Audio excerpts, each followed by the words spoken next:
Éxodo capítulo 20, versículo 13. Dice así: no matarás. Vamos a orar y pedir que el Señor me dé un poquito más palabras para compartir. Vamos a orar. Señor, te damos gracias por tu ley, que a través de ella, Señor, vemos que necesitamos un Salvador, necesitamos un Redentor, necesitamos, Señor, un héroe en esta historia de la vida para rescatarnos de nuestra situación. Y reconocemos, Señor, que no somos víctimas de nuestro pecado, sino fábricas de nuestro pecado. Y que nuestra necesidad, Señor, hemos producido nosotros. Pedimos, Señor, que ahora tú vengas a ayudarnos a entender qué significa no matar. Ayúdanos a entender tu ley para poder realmente, Señor, amarla. Señor, apegar nuestras vidas a ella. Señor, ayúdanos a acercarnos a ti ahora. Buscar tu sabiduría en nuestras vidas. Señor, haznos ver lo que tú has hecho por nosotros a través de la ley. Y pedimos todo, Señor, en nombre de Jesús. Amén. Bueno, recuerden, estamos en la segunda tabla de la ley. La primera tabla, los primeros cuatro mandamientos, referían a nuestra relación con Dios. Y ahora del 5º hasta el 10º, estamos en nuestra relación con nuestro prójimo. Y eso comenzó con el mandamiento de honrar a nuestros padres. Y como vimos la semana pasada, eso incluye a todas las diferentes autoridades en nuestra vida. Y ahora estamos en el 6º, que dice, no matarás. No matarás. ¿Qué significa todo eso? ¿Recuerdan ustedes las 3 funciones de la ley? ¿Ustedes recuerdan? Siento como un padre con muchos hijos. Primera función de la ley, y no hay orden específica, pero la primera función de la ley es un espejo para ver a nosotros mismos, para ver que no somos capaces, no somos aptos, no hemos obedecido, no hemos hecho lo correcto, no hemos realmente conseguido gloria propia de nuestra obediencia. No podemos hacer lo correcto. Y no matarás. Yo probablemente no soy profeta, pero probablemente yo podría adivinar con alguna certeza que por el hecho que tú estás aquí, probablemente no mataste a nadie hoy día. ¿O alguien sí?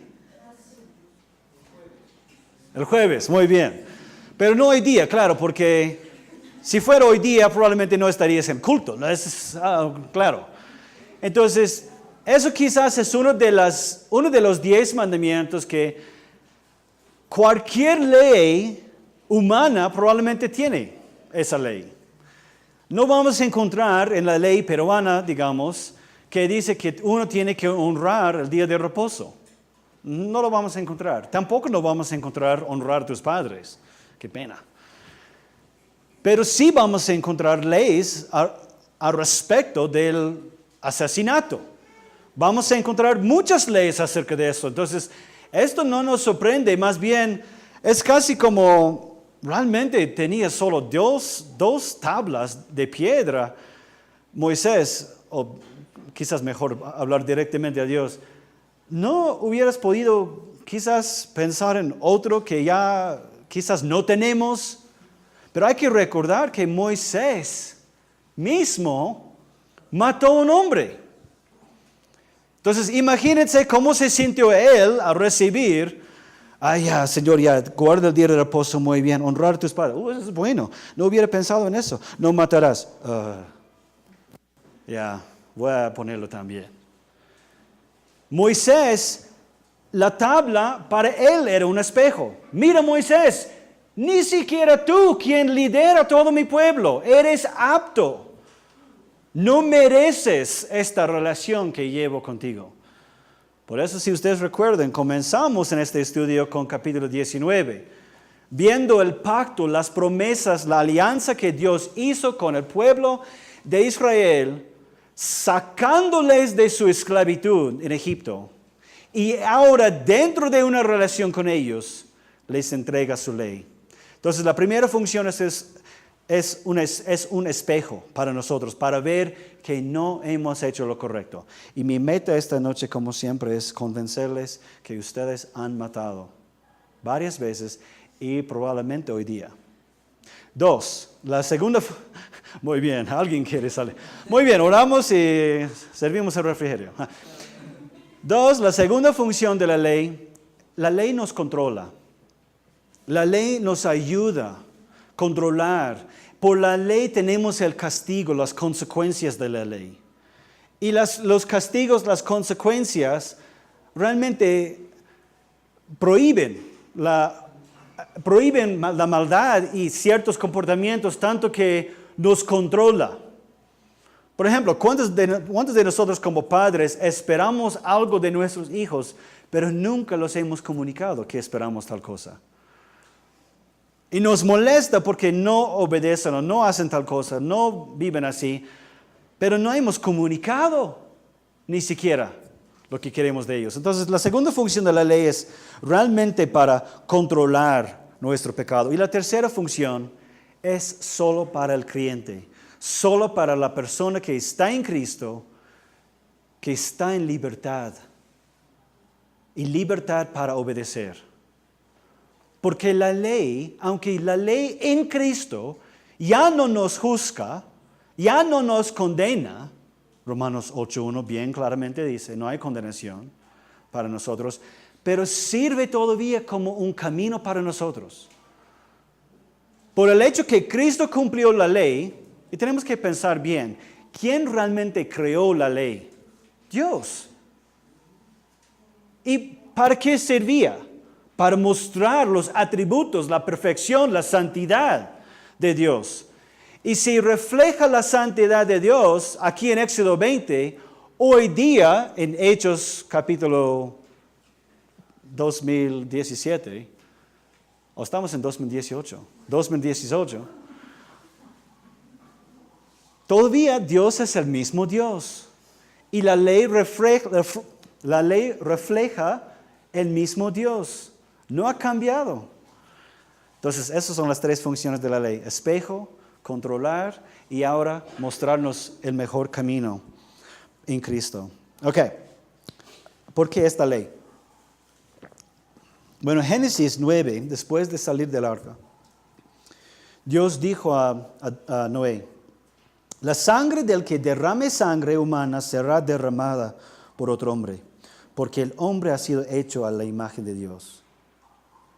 Entonces, la razón que no debemos asesinar, para darnos una fundamentación, porque probablemente todos estamos de acuerdo que no es bueno asesinar, es porque cada persona es hecha en la imagen de Dios. Y eso realmente es la base. En otras palabras, si no crees en Dios, si no crees que somos o que seamos hechos en la imagen de Dios, no tienes por qué no matar. Más bien en nuestro día, bien científico, naturalista, evolucionista, realmente tenemos muchas razones para matar. Si hay alguien en mi trabajo que es una amenaza y que puede ser promovido en una promoción o puede ser mi jefe un día, quizás me conviene matarle. Amén. Una vez yo dije eso, algunas personas dijeron amén, entonces gracias, están prestando atención. Muy bien. Pero eso es lo que la evolución nos enseña, eso es lo que la evolución realmente tiene como base, la sobrevivencia de todas las especies. Mi meta en la vida debería ser promover mí mismo. Yo debo ser el centro del mundo, ¿no es cierto? Que es completamente al contrario de la Biblia, de lo que Dios nos ha enseñado.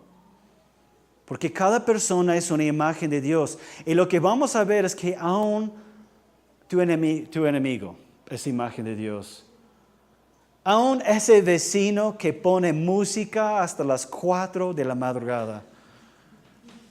Aunque cuesta creerlo, es imagen de Dios. La música quizás no tanto. Pero esa persona que te despidió, que te quitó tal trabajo, es imagen de Dios. Ese padre o esa madre que te abusó, es imagen de Dios también. Y eso es muy difícil para nosotros creer. Y muy difícil para nosotros tratar a ellos como imagen. Pero esto es el asunto. No matarás, ¿por qué? Porque cada persona es una creación de Dios, hecha en la imagen de Dios. Y que como Dios valora al ser humano, nosotros también debemos valorar. Entonces la pregunta llega entonces, si Dios dice eso después del diluvio, ¿por qué mató Dios tanta gente? ¿Alguna vez has pensado en eso? ¿O por qué Dios aprobó tantas guerras con el pueblo de Israel? ¿Por qué Dios aprobó la pena de muerte? Si Dios está en contra de matar a un ser, una criatura que Él hizo, ¿por qué aprueba estas cosas? Bueno, realmente es una buena discusión y no vamos a tener todo el tiempo esta noche para hablar de eso. Pero me gustaría tener el debate. El asunto es, siempre hay castigo. Siempre hay consecuencias de nuestras acciones. Siempre hay consecuencias por nuestras acciones. Nunca deberíamos pensar que simplemente que Dios dice no matarás, que eso no significa que Él no puede matar. ¿Cuál es el primer mandamiento? Prácticamente. Recuerda, tú no eres Dios, yo soy Dios. Entonces simplemente que Dios dice no matarás, no significa que Él no tiene derecho. Y eso realmente es lo que este mandamiento trata de decir. Que tú no tienes derecho de quitar la vida de otra persona porque tú no eres Dios y tú no eres el juez. Ahora, claro que en las Escrituras hay momentos que Dios, por el castigo de alguien, tienen que pagar la pena de muerte. Por eso Dios aprueba en algunas circunstancias la pena de muerte. Yo sé que voy a ofender a muchos, pero yo estoy a favor de la pena de muerte, porque Dios está a favor de eso. Temeroso tendría que ser una persona para poder aprobar tal castigo para alguien. Pero Dios es el juez perfecto y lo aprueba en algunas circunstancias. Y si no estamos a favor de la pena de muerte, no podemos estar a favor de la muerte de Jesús. Y si no estamos a favor de esa muerte, su muerte no vale. ¿Para qué Cristo murió? ¿Simplemente Cristo estaba en el lugar equivocado, en el tiempo equivocado? Hoy quizás los discípulos eran un poco tontos, nos parece en ellos, en los evangelios. Entonces quizás en el jardín de Getsemaní, si solo hubieran sabido que Judas fue para traer los soldados para arrestar a Jesús, si solo hubieran sabido eso, Jesús hubiera escapado. Él dijo a Pilato, tú no tienes poder. El único poder que tú tienes sobre mi vida es otorgado a ti de mi Padre en el cielo. Jesús se entregó a la muerte. No fue un mártir. Su muerte fue el castigo de pena de muerte. Entonces, si no creemos en la pena de muerte, está bien, suena muy amoroso, pero lamentablemente el valor de la muerte de Jesús se basa en la pena de muerte. Que Jesús pagó con su vida por nuestro pecado. Entonces, ¿qué es este mandamiento? Porque vemos que a veces Dios aprueba matar a alguien, a veces no. Bueno, realmente debería decir no asesinarás. Porque asesinato y matar son dos cosas distintas. Matar en guerra es permitido en las Escrituras, y con eso no estoy diciendo que todas las guerras son justificadas, para nada. Pero en algunas ocasiones es justificada. Pero asesinar es quitar la vida de alguien que legalmente no es culpable. Es por manifestar por mi enojo hacia alguien y quitarles su vida. En hebreo, esta palabra es ratzah, que solo aparece 40 veces en todo el Antiguo Testamento. En el resto del Antiguo Testamento, la palabra para matar o quitar vida es naujá, que existe como más de 500 veces. Entonces, hay una gran diferencia entre matar a alguien con una justificación y asesinar a alguien. Entonces, ¿qué es lo que realmente prohíbe? Bueno, después del capítulo 20 de Éxodo, Dios sigue desempacando toda su ley. Si quieres algo para ayudarte a dormir esta noche, puedes leer Éxodo 21, Éxodo 22. Porque la ley sigue desempacándose. Se basa en los 10 mandamientos, pero tiene varias aplicaciones. Entonces, veamos algunas de esas aplicaciones. Ok, esta ley no prohíbe la defensa personal. Y la ley muy sabiamente sabe cómo responder a eso. En Éxodo 22, versículos 2 a 3. Si un ladrón es pillado forzando una casa y es herido y muere, no se culpará de su muerte al que lo haya herido. Si el robo ocurre durante el día, el que mate al ladrón será culpable de homicidio. ¿Qué? El ladrón deberá devolver todo lo que haya robado. Si no tiene con qué pagar, será vendido por lo que haya robado. Caramba. Yo creo que hay que implementar esta ley en nuestra vida cotidiana. ¿Les parece? Ahora, ¿por qué? Porque si tú matas a un ladrón en la noche, no eres culpable. Pero si lo matas en el día, eres culpable.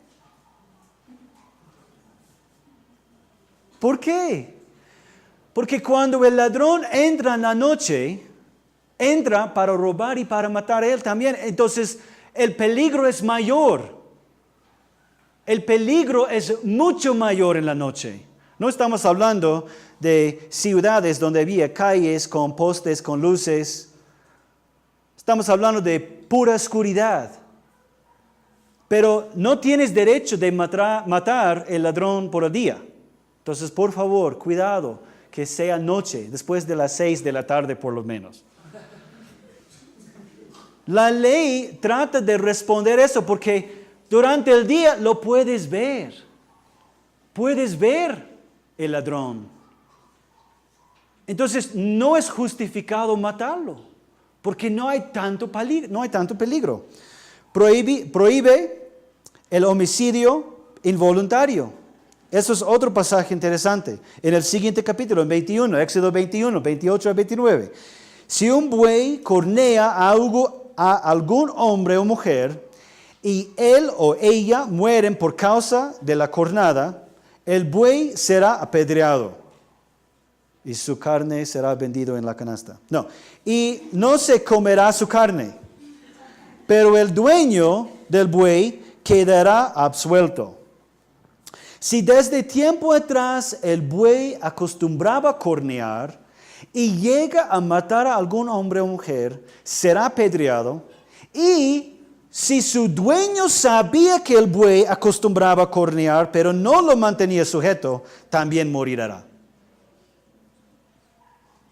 Entonces, yo sé que el gran peligro en nuestro día quizás no es que hay un toro en la calle buscando acornearnos.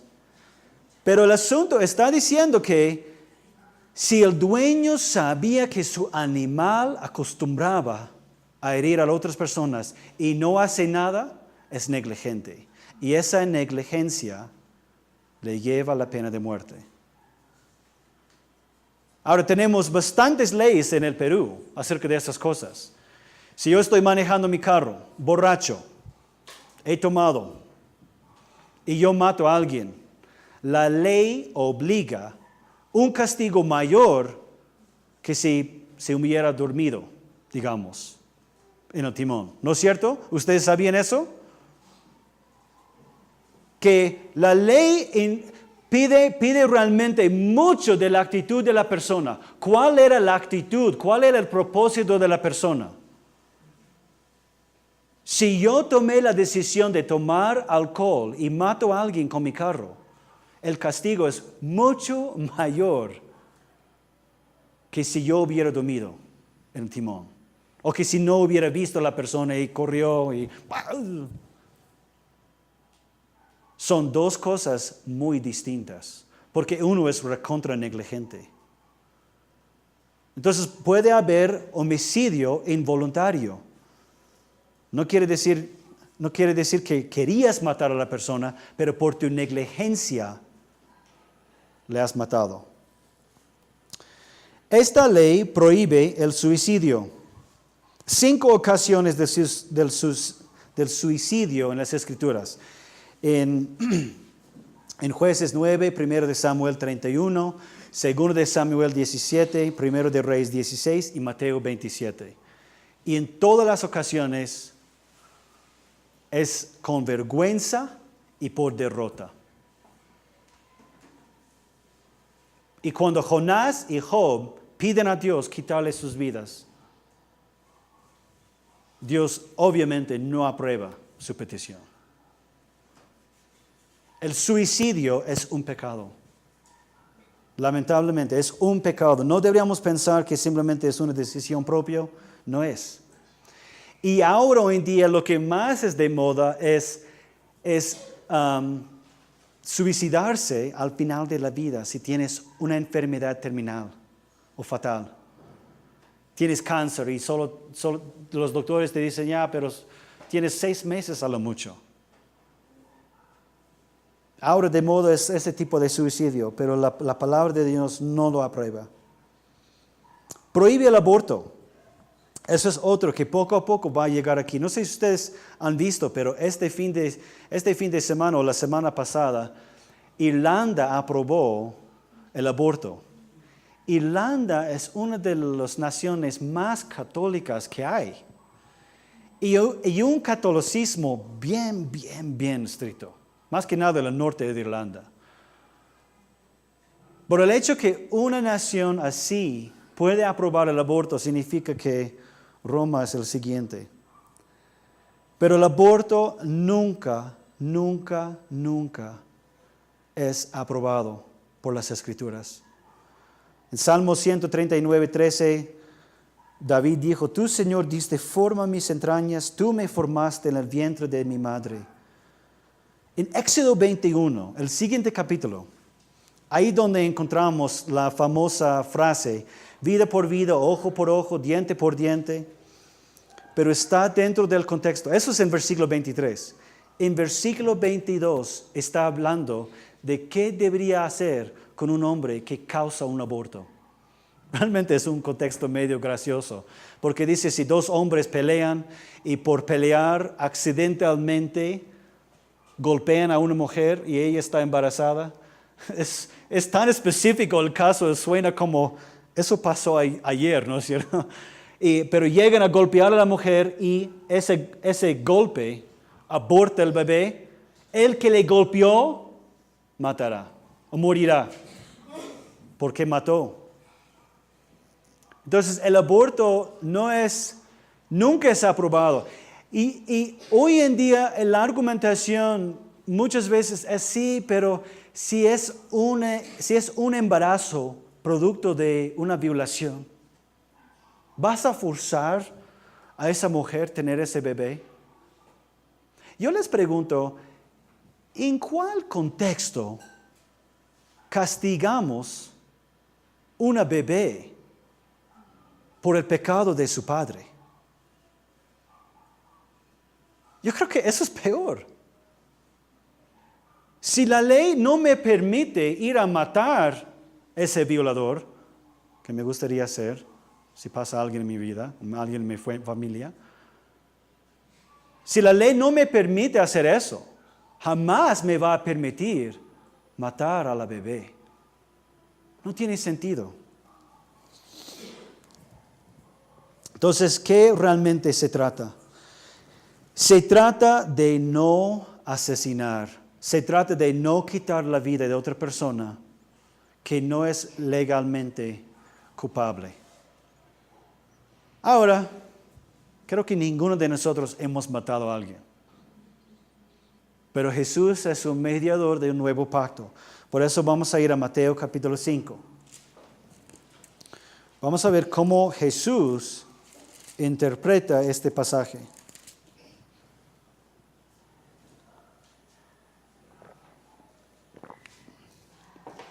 Ahora, acabo de abrir una caja de temas muy calientes. Suicidio, al aborto. Yo sé que mis argumentaciones quizás no les basta. Yo estoy más que dispuesto a reunirme con cualquier de ustedes durante esta semana, las siguientes semanas, para poder hablar más de estos temas. Porque yo sé que no son fáciles. No son fáciles. Pero lamentablemente no voy a crear una prédica del aborto cuando realmente hay más cosas que ver con este sexto mandamiento.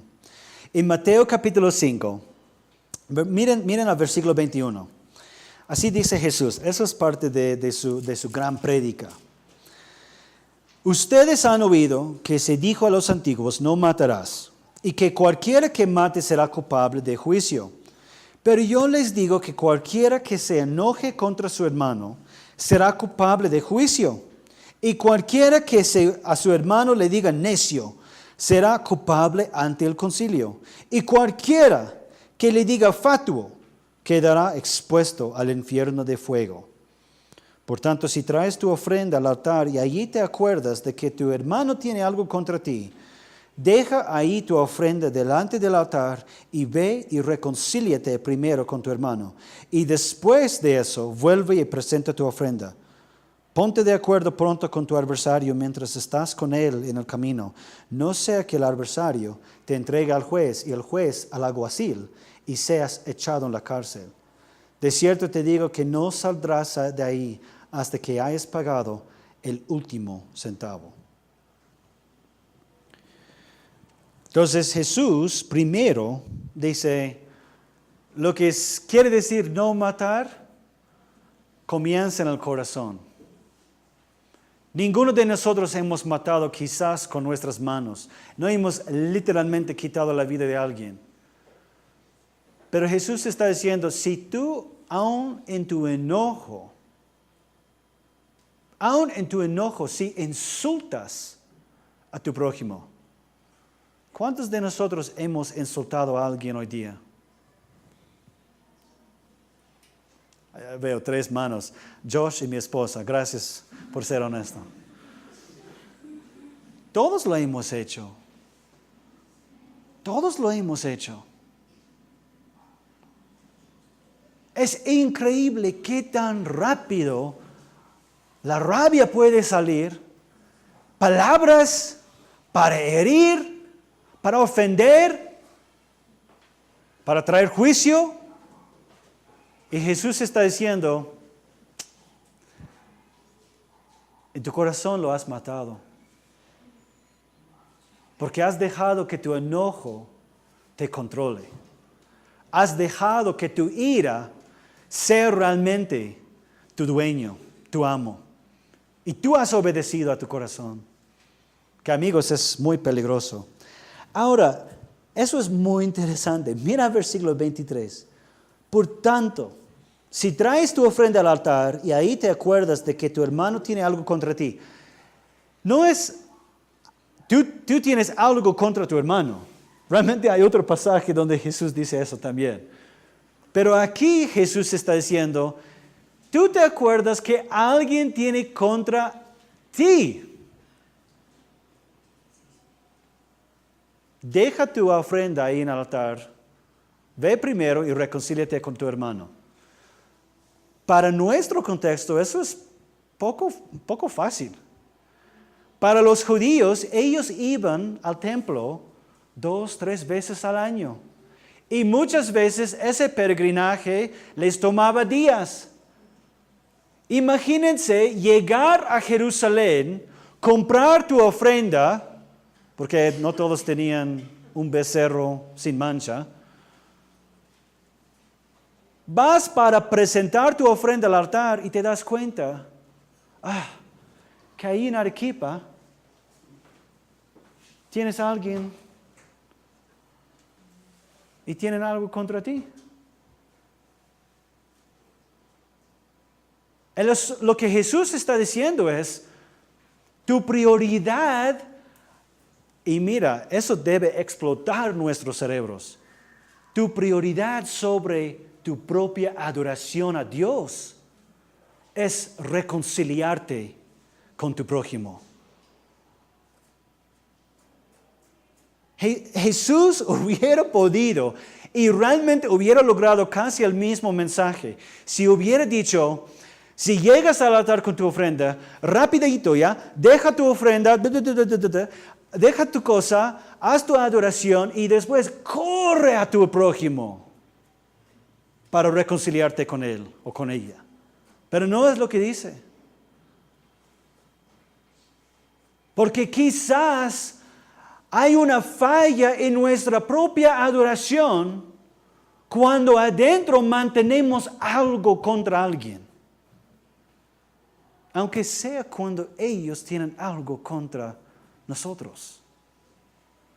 Reconciliación es el opuesto positivo, podríamos decir, de este sexto mandamiento. No matarás, pero ¿qué vamos a hacer en vez de matar? Reconciliarnos. Buscar siempre, siempre, siempre, siempre, siempre. Reconciliación. No hemos matado con nuestras manos, no hemos quitado vida, pero hemos insultado, hemos dejado que el rencor crezca en nuestros corazones y vidas, tanto para producir tanto enojo, tanta ira, tanto odio hacia algunas personas, que ni siquiera podemos concentrarnos en las cosas diarias. Si tú dejas que ese vaso de ira se llena, se llena, se llena, se llena, ¿qué es lo que Jesús está diciendo? Al final tú vas a pagar hasta el último centavo. Si así vas a actuar, así vas a pagar.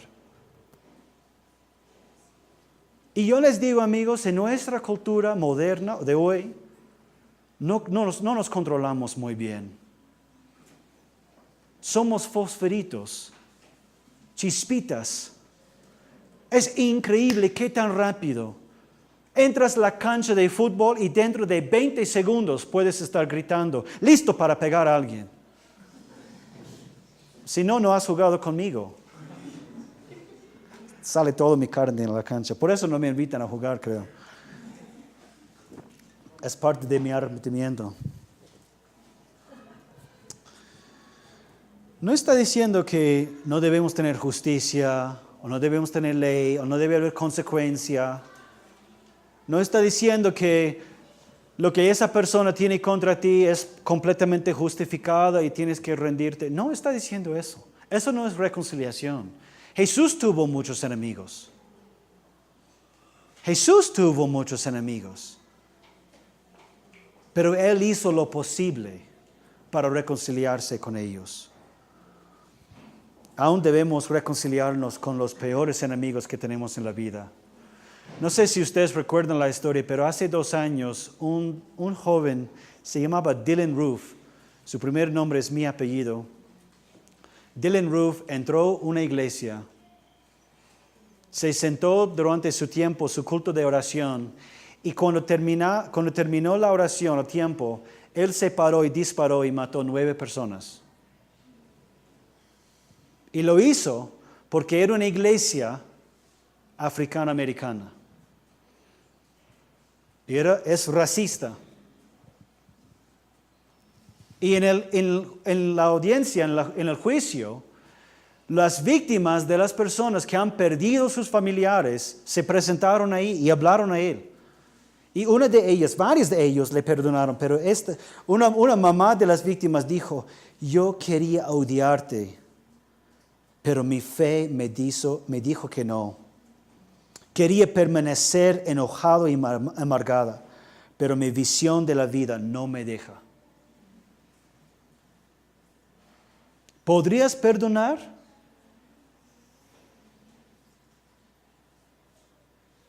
¿Podrías perdonar y reconciliarte con un joven racista que quitó la vida de tu hija o de tu hijo?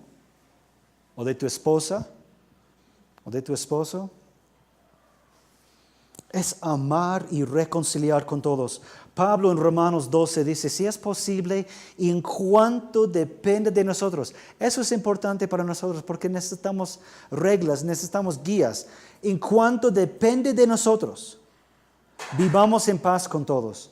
No busquemos vengarnos, amados míos. Mejor dejemos que actúe la ira de Dios, porque está escrito, mía es la venganza, yo pagaré, dice el Señor. Cuando nosotros, aún al desear vengar a alguien, estamos rompiendo no solamente el sexto mandamiento, pero el primero también. Porque estamos diciendo, yo soy el juez. Yo puedo decidir lo que es correcto, lo que es malo, lo que merece castigo. Y no solamente soy el juez que decide, yo soy también quien da el castigo. No te pongas en la posición de Dios. Y todos hemos experimentado esa copa de ira en nuestras vidas. Todos. Si tú piensas que no tienes problemas con el enojo, espera hasta que tengas hijos. Increíble cómo ellos, no sé quién les cuenta la fórmula para esquivar todo y llegar hasta el núcleo y claro, yo digo de experiencia viendo a vuestros hijos, no tengo problemas con los míos, son angelitos. El asunto es, ¿cuántas veces hemos explotado? ¿Cuántas veces hemos... Si piensas que no tienes problemas con el enojo, maneja en Cusco por un día. Dale una vuelta aquí en Santa Mónica, donde está tranquilita. Vas a encontrar 10,000 señales que dice pare y nadie para. Hay un montón de cosas en la vida y Satanás lo sabe muy bien. Y mientras él cada vez lo puede tocar algunos botoncitos para sacar ese enojo, él sabe que ese enojo siempre nos va a llevar a idolatría.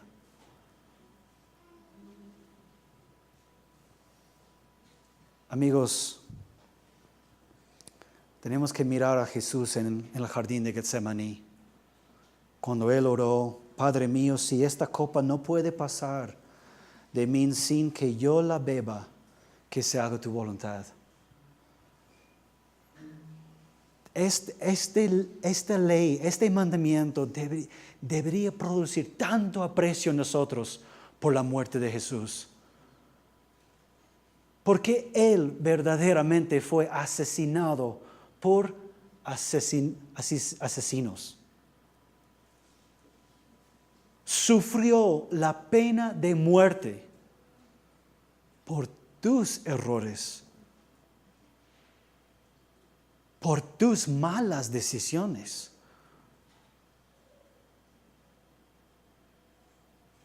Tú no eres víctima, yo no soy víctima de mi pecado.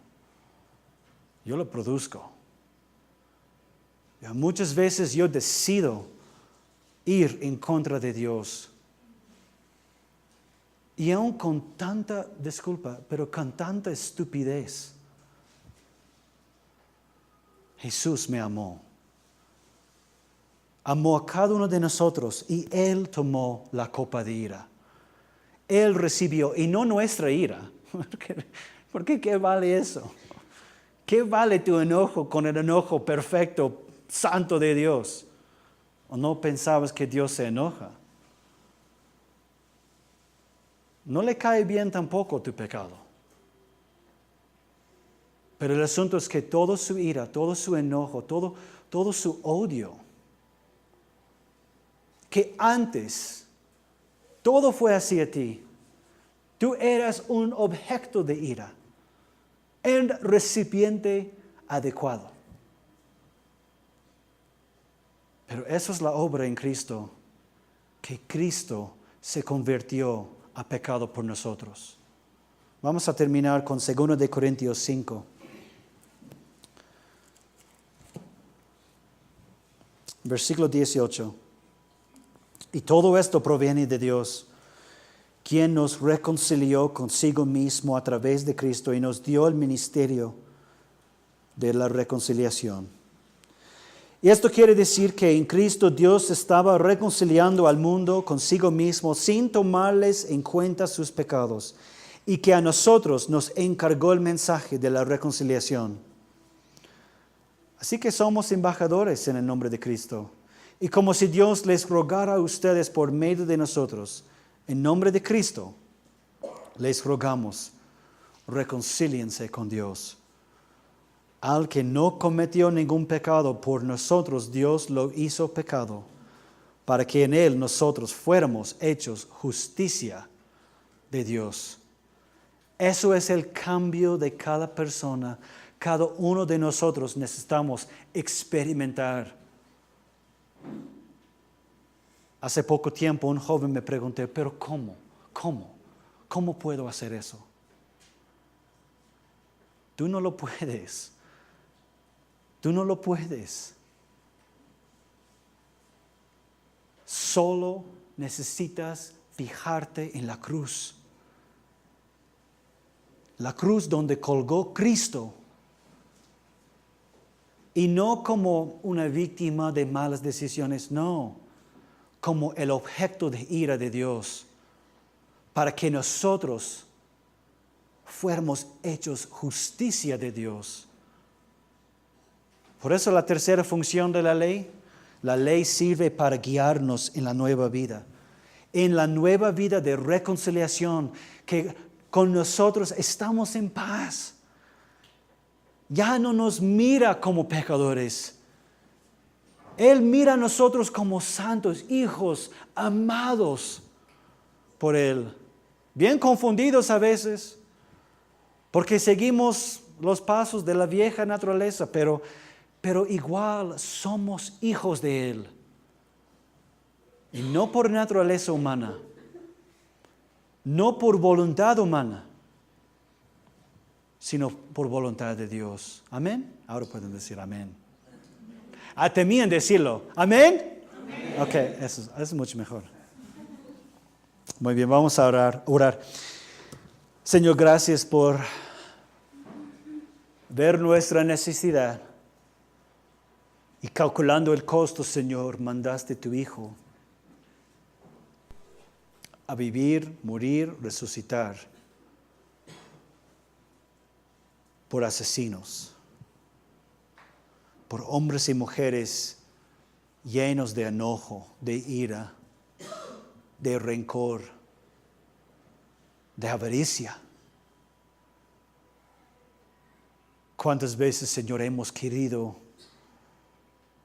realmente matar a alguien? Hacerles ver nuestro poder, hacerles ver realmente cómo nos han afectado. Hemos querido vengarnos, sacar ojo por ojo, diente por diente. Pero Señor, en tu nuevo pacto nos enseñas un mejor camino. Que tu muerte, Señor, es suficiente y que ahora, si nosotros confiamos en ti, si nos acercamos a ti, Señor, nos amas con un amor eterno que produce en nosotros una nueva identidad, nuevo fruto. Y esa libertad, Señor, nos permite para la primera vez obedecer a tu palabra. Oh Señor, ¿serías tú glorificado, Señor, a salvar cada persona aquí? Muéstrale, Señor, tu bondad, tu misericordia que has mostrado a nosotros desde antes de la creación. Ayúdanos, Señor, a apreciar que moriste por nosotros, fuiste asesinado, aunque tú no cometiste ningún pecado. Gracias, Señor Jesús, por llevar nuestra pena, nuestro castigo, para que, Señor, nosotros participemos en tu vida y en tu justicia. Gracias, Señor, por la reconciliación. Pedimos esto en el nombre de Jesús. Amén.